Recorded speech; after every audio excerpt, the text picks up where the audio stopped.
மரவள்ளிக்கிழங்கு, குச்சிக்கிழங்கு, மரச்சீனி, கப்பக்கிழங்குன்னு பல பெயர்களில் அழைக்கப்படுதுங்க. வேர்களில் உருவாகும் இந்த கிழங்கு அற்புதமான ஊட்டச்சத்துக்களை கொண்டது.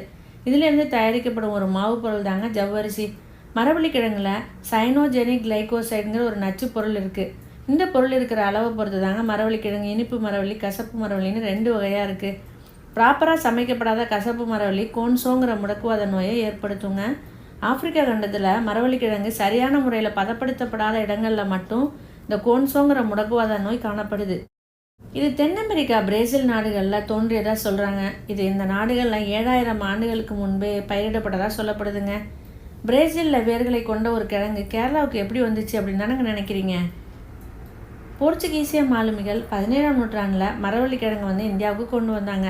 கப்பலில் கொண்டு வந்ததால் கப்பல் கிழங்குன்னு அழைக்கப்பட்டுச்சுங்க. பின்னர் அது போக போக கப்பக்கிழங்காவே ஆயிடுச்சு. இந்தியாவில்